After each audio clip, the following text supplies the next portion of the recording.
Jadi masjid itu bukan kekurangan uang, dia kekurangan sistem.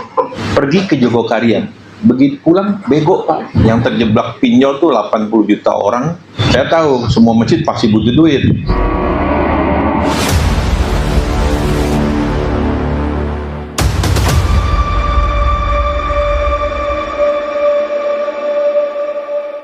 Kalau mau bicara tentang masalah di masjid, banyak banget Pak. Mulai dari pengurus segala macam. Tapi masalah akuntabilitas itu memang salah satunya. Makanya saya BUMN itu bikin platform Pak. Di dalam rencana roadmap kami itu ada super platform Pak yang tadi saya bilang dari Bandung. Itu jamaah akan tahu masuk duitnya berapa, keluarnya kemana saja, untuk apa saja, itu transparansi. Kalau transparan orang akan percaya. Jadi masjid itu bukan kekurangan uang, dia kekurangan sistem. Nggak punya sistem. Akhirnya jadi saling curiga. Nyari duit, ngumpulin kan, kerjasama sama lembaga macam apa yang tadi rencana itu. Kumpulin Pak. Duit kumpulin langsung dihabisin kan. Karena memang nggak pernah diajarin dia. Nah, kami di BUMN ini mau ngajarin bagaimana lu carinya, ngumpulinnya, mengelolanya, kemudian mengembangkannya. Jadi memang umat ini memang harus diajar. Dan memang saya belum melihat yang secara komprehensif itu nggak ada. Jadi makanya saya tulis di buku saya di Masjid Copy Paste Pak. Karena saya tahu masalahnya. Orang pergi, Bapak tadi contoh ke Masjid Jogokarian. Masjid saya Masjid Darussalam Gria Tugu Asli Pak. Pergi ke Jogokarian, begitu pulang bego Pak. Di dekat rumah saya ada Universitas Gunadarma. Pergi ke Jogokarian, begitu pulang bego Pak. Ada lagi Masjid Panasonic. Pergi ke Jogokarian, bego Pak, begitu pulang bingung. Kenapa? Saya tulis ini. Pertama, mereka tuh over expectation terhadap Masjid Jogokarian. Wah, Jogokarian. Kenapa? Gara-gara pers memberitakan seolah dia hebat. Seolah dia bisa jadi contoh. Padahal Masjid Jogokarian itu masjid kampung. Masjid rumah saya, masjid komplek Pak. Jadi kalau masjid kompleks, perginya, studi bandingnya, benchmarknya ke masjid komplek juga. Masjid saya, Masjid Darussalam, Gria Tugu Asli, perumahan menengah ke atas. Maka dia harus perginya ke Bintaro Raya. Masjid komplek juga, pergi mana? Ke Darussalam. Darussalam ya. Kota wisata, pergi ke Pondok Indah. Benchmark, apple to apple. Tapi ternyata salah juga Pak. Tapi secara pendekatan udah sama. Makanya perlunya sensus masjid Indonesia untuk melihat faktor yang kelihatan. Karena size-nya itu ternyata beda. Masjid kampus harus perginya ke kampus juga dong. Kemana? Ke ITB Salman atau ke UGM. Masjid kampung Jogokarian, oke. Masjid mana lagi? Masjid daerah wisata, wisata pantai, wisata laut, sudah dibandingin itu. Masjid rest area, gitu. Saya tuangkan di sini Pak. Jadi saya membuat definisi baru. Saya pemikir. Jadi bukan masjid raya, masjid agung, masjid jami, masjid macam-macam kan. Saya bikin definisi baru. Masjid komplek, masjid kampung, masjid wisata pantai, wisata laut, masjid kantor, masjid kampus. Jadi saya membuat klasifikasi baru. Tentang masalah tadi pinjol, saya udah rancang programnya Pak, namanya Jumat Putih. Yang terjebak pinjol tuh 80 juta orang. Ada nggak yang mikirin solusinya? Ada, 1-2. Jadi solusinya nggak solusi praktis memang. Kenapa? Belum jadi gerakan. Saya mau ini jadi gerakan Pak. Jumat Berkah, itu gerakan Pak. Dari mana? Dari Jogokarian. Jadi yang jadi Jogokarian boleh tiru, ada yang bisa tiru, tapi tidak semuanya. Yang baik tiru, yang bisa lakukan.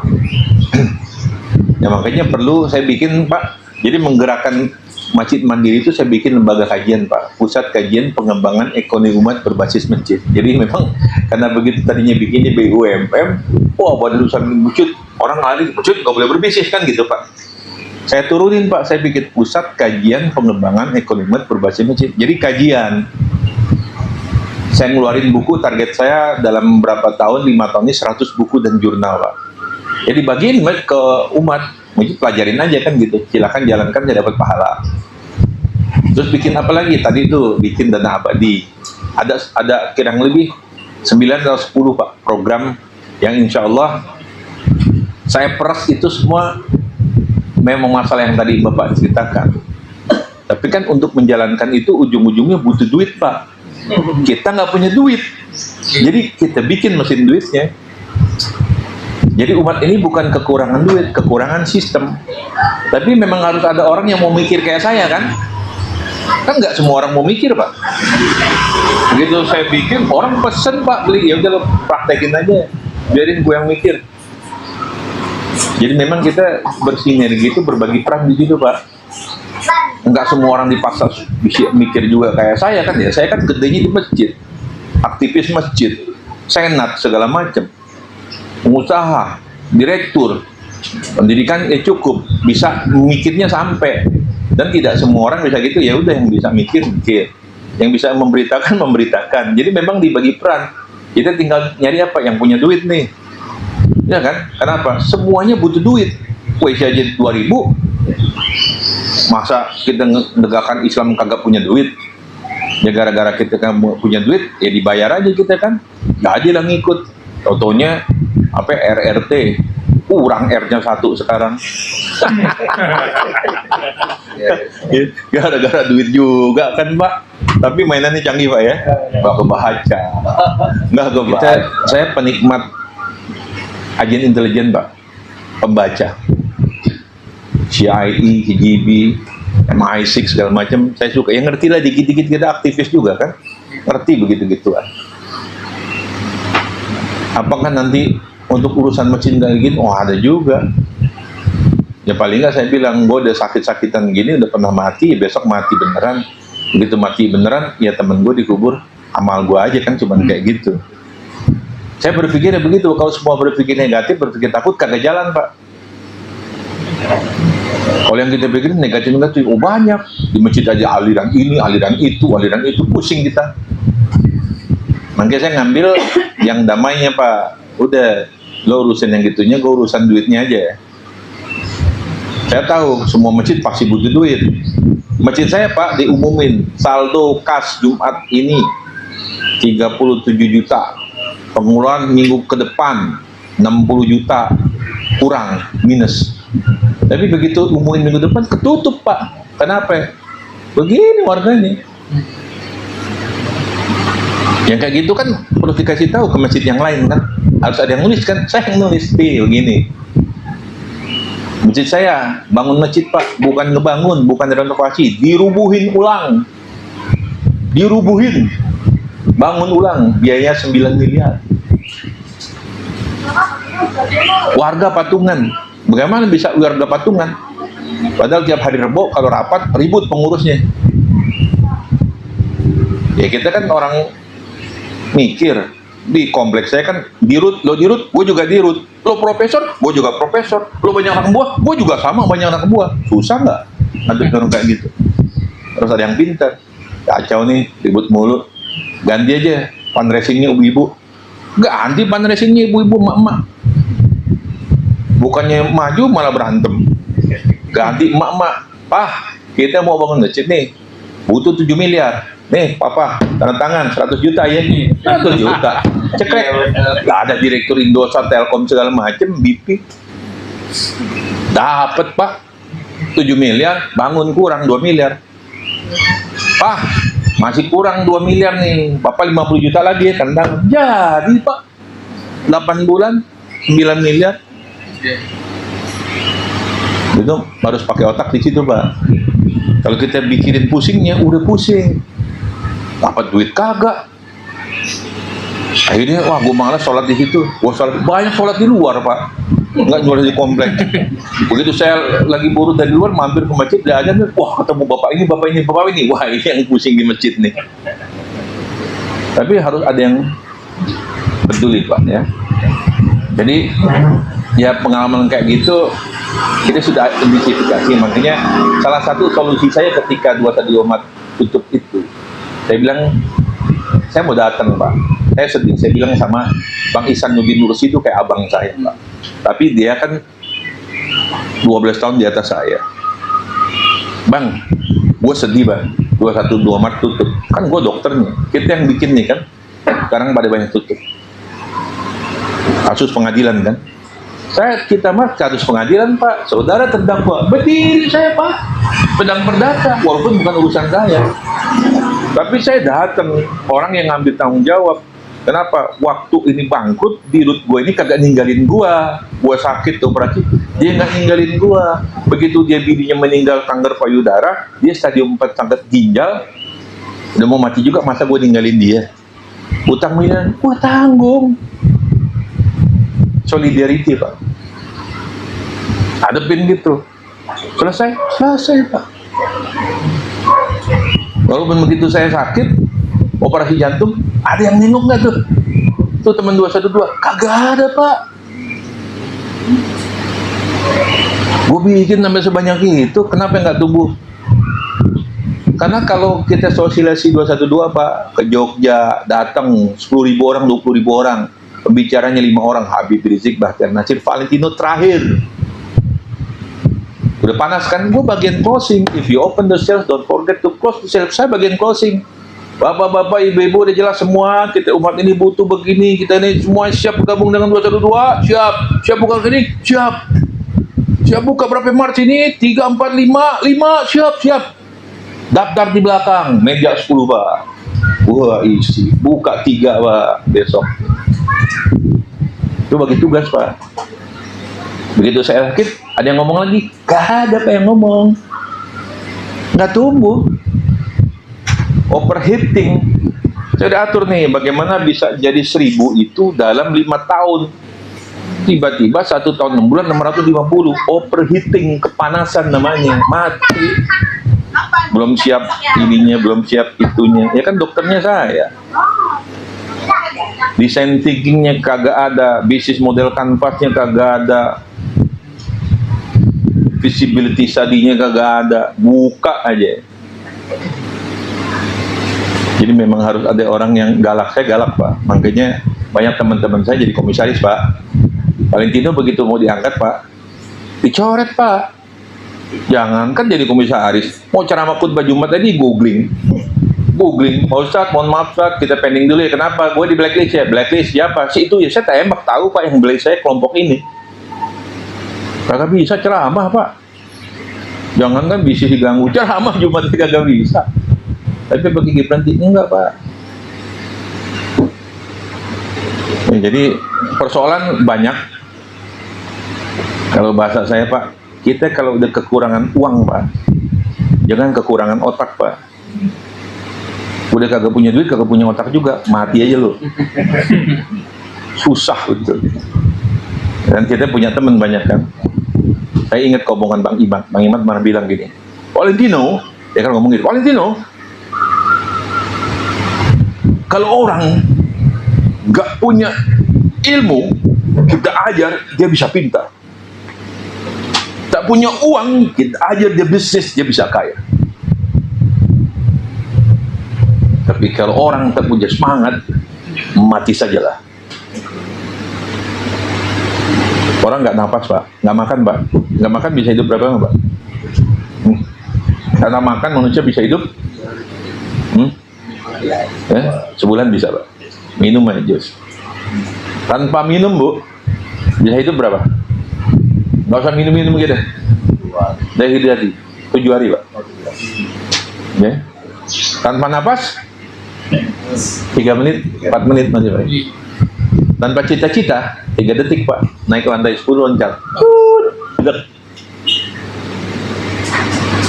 Jadi umat ini dari dulu Islam berkembang dari seorang Muhammad, seorang wanita dan 2 orang anak kecil berkembang.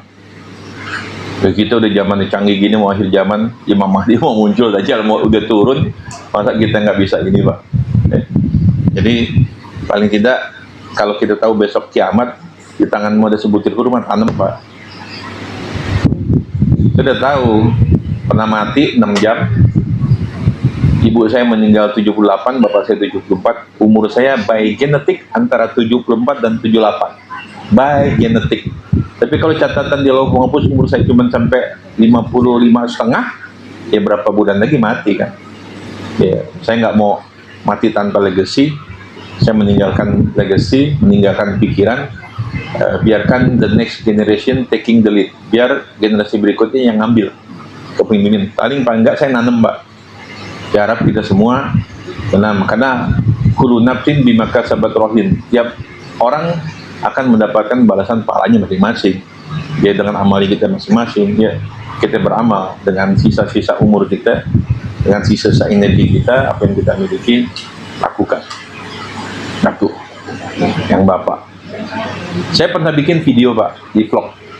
Saya tinggal di Kemayoran, Pak. Nggak jauh dari Kemayoran itu ada namanya Mangga Besar, Pak, Mangga 2. Orang Cina itu, orang Cina, dia kerjanya di rumah namanya ruko, Pak. Rumah toko. Rumahnya di atas, tokonya di bawah. Dia tinggal di atas, bunting di atas, turun ke bawah, jaga toko. Dia bunting 9 bulan, turun dari atas, kepleset di tangga, Pak. Jebrol, lahir tuh anak. Wah, lahir tuh bayi. Lahir di toko. Begitu dia lahir tuh bayi, ngelihat apa? Kardus, Indomie, Rinso, deterjen, Pepsodent. Dia lihat barang dagangan, matanya, Pak. Baru lahir. Orang Indonesia lahirnya di gubuk, atap rumbia, bolong. Begitu lahir di balai, atapnya bolong. Yang dia lihat kemiskinan, Pak. Tadi kan Bapak bilang bergaul dengan siapa, tinggal di mana. Kita yang ngelihat pertama nggak lahir kemiskinan orang Cina, yang dia lihat pertama barang dagangan. Itu yang baru lahir. Yang belum bisa baca, setahun, 2 tahun, 3 tahun, Mei, lu duduk sini, lu pisahin ya, bulat-bulat, logam-logam, duit-duit mela-mela, ijo-ijo, bilu-bilu, lu susun ya. Nyusun duit, Pak. Anak belum bisa jalan. Yang SD, aliong, lu duduk depan toko, lu bikin PL sini. Nanti kalau ada yang belanja, lu panggil mama SD. Begitu datang orang, Bu, mau beli rokok, Bu? Rokok apa, Pak? Udang galam. Mama, ada yang mau beli rokok? Nah, SD, Pak. Yang SMP, nyusun barang dagangan di belakang, Pak. Masuk di gudang. SMP. Yang SMA, pergi pasar pagi, Jatinegara, cari barang, Pak. Yang udah lulus SMA, kalau pinter kuliah sampai jadi profesor, seperti Profesor Hans Surya. Kalau pinter sekolah, kalau bodoh jadi pengusaha. Saya tinggal sekarang di Depok, dekat Gunadarma, Limob situ. Kalau saya ke Pondok Cina, masuk gerbang Pondok Cina, sebelah kanan ada toko komputer. Saya beli komputer, saya datang. Yang jualan Cina, anak kira-kira umur 20-21 tahun, Pak. Saya tanya, kok lo sudah punya toko berapa? Baru 3, Om. Baru 3. Lingkungan, Pak. Di buku saya tulis, Pak. Jangan mau seumur hidup jadi orang gajian. Tetap aja orang gajian, ya. Tapi saya senang ketika nulis buku ini, saya banyak teman-teman saya, murid-murid saya yang jadi hebat. Ipo Santosa itu salah satu murid saya. Saya ketemu di Batam, diundang Ipo, Jaya, Setiabudi, sama satu lagi siapa? Ya, 3. Saya bilang, Po, lo nggak bakal hebat kalau di Batam. Batam ini kota kecil, ke Jakarta. Tidak, Jakarta hebat ya, Pak. Iis punya toko 56. Ya memang kalau di banyak hitung, ya mungkin banyak yang gagal ketika yang berhasil. Tapi saya banyak mendengar cerita orang-orang yang berhasil ketika membaca buku Jangan Mau Seumur Hidup Jalan. Saya di blacklist, Pak. Di Cikarang, MM 2000, saya ngisi kajian ini, di blacklist, kagak boleh, ditutup. Akhirnya di lobi sama panitia, saya bisa ngisi, seminggu kemudian begitu saya ngisi di Epson, saya ingat yang black saya Epson. Begitu saya ngisi, kenapa? Dia takut kalau saya ngisi karyawannya pada keluar semua. Begitu saya ngisi, terangkan, wah itu hampir 2 bulan sekali ngundang saya, Pak. Saya ngisi bukan suruh orang pensiun, suruh lu harus berprestasi, harus bawa gini, harus produktivitas. It is not about sing the song, but the singer. Ini bukan tentang bagaimana nyanyi lagu, tapi bagaimana siapa yang nyanyi, kan gitu. Sama, ekonomi umat begitu juga. Kenapa bangkrut? Orang kita berpikirnya investasi 21 kita mat investasi untung. Namanya bisnis ada untung ada rugi kan. Begitu rugi nggak mau, maunya bagi untung, kagak mau bagi rugi. Padahal namanya ketika rugi ya bagi juga rugi. Begitu rugi yang misalnya ustadznya, kan ustadz kami gabung karena kami percaya sama ustadz. Terus ustadz yang nanggung. Ya udah, jual rumah, jual mobil, balikin. Ada yang belain? Nggak ada yang belain. Begitu rugi, ustadznya nanggung sendiri. Nggak apa-apa ya. Kan Allah cuma titipin doang ke gue, gitu kan. Jadi memang Allah bilang kan, wa ma tayasu min rauhillah. Janganlah kalian berputus asa dari rahmat Allah. Wa ma yatasu min illal qaumil kafir. Yang putus asa dari rahmat itu orang-orang kafir aja. Kita lakukan apapun yang bisa kita lakukan dengan sampai sebisanya kita, Pak. Bisa jadi kadang-kadang surga kita di situ letaknya. Ya, Bapak kan belum pernah dikeluarin jantungnya. Saya udah dibuka, jantung saya dikeluarin, taruh di piring, mati 6 jam saya. Secara teknik, I'm dying in 6 hours, saya mati 6 jam secara teknikal. Jantung pakai mesin, paru-paru pakai mesin, mati. 2 orang selesai dioperasi, nggak ketolongan. Jantungnya nggak mau begini lagi. Sekarang Allah berikan saya kesempatan, ya ngomong saya. Didukung nggak didukung itu urusan lain. Biarin Allah yang gerakin hati aja, gitu kan. Kalau mau bilang lo besok kaya, kalau bilang besok lo bangkrut, Pak. Bahkan lo bilang besok pulang nih mati, gitu kan. Jadi kita lakukan yang bisa kita lakukan. Ya, apalagi yang umur bapak pasti cucunya lebih banyak kan. Ya. Saya mikirkan saya pengen ngelihat cucu saya kesampaian, Pak. Alhamdulillah. Terus saya bilang, gue pengen lihat cucu gue wisuda. Wah, berapa puluh tahun lagi itu kan? 22 atau 23 tahun lagi kan? Untuk itu apa? Ya gue harus sehat, olahraga tiap hari, jalan, minum. Apa namanya? Bukan VCO, tapi minyak zaitun, Pak. Ekstrak zaitun. Karena kemarin saya nonton ada reel lewat, ada bapak-bapak umurnya 60. Anda ini kamu ini anak yang berapa? Oh, ini bukan anak saya, ini cucu saya katanya. Anda umur berapa? 68. Loh, kan ada sampai 68 ini tampak bugarnya apa? Dia bilang, minum apa namanya? Zaitun yang ekstrak zaitun. Beli saya, Pak, dan minum 2 sendok sebelum tidur, 2 sendok bangun tidur. Usaha. Jadi tidak ada jalan mudah. Kalau kaya itu mudah, semua orang kaya. Tapi saya percaya ini zamannya namanya kolaborasi, sinergi. Kalau kita bisa berkolaborasi, kita bersinergi, rasanya akan banyak hal yang bisa kita selesaikan. Mungkin kita tidak menikmatinya, tapi the next generation will. Mungkin generasi berikut yang akan menikmatinya. Dan mungkin dari situlah pahala kita. Terakhir sebagai penutup ya. Sebagai penutup. Ini kan halal bihalal, Pak. Ya, halal bihalal. Reunian. Saya kalau habis Lebaran ngumpul di rumah orang tua saya, nenek saya di Kemayoran, Pak. Di Kepuh. Alhamdulillah rumahnya gede. 1000 meter kurang 4. Ada lapangan tenisnya. Jakarta Pusat. Itu ngumpul 300 orang, Pak. Rumah gede. Ngumpul. Aman kan 300 orang. Begitu saya nikah sama istri saya, Pak. Saya kaget, Pak. Begitu oleh halal bihalal, ngumpul. Ngumpulnya di mana, Pak? Di asrama haji. Berapa? 5.000 orang, Pak. Itu saudara, Pak. Kenalan kan? Saya sampai sekarang nggak hafal, sepupu-sepupu saya kadang nggak hafal, makin gede.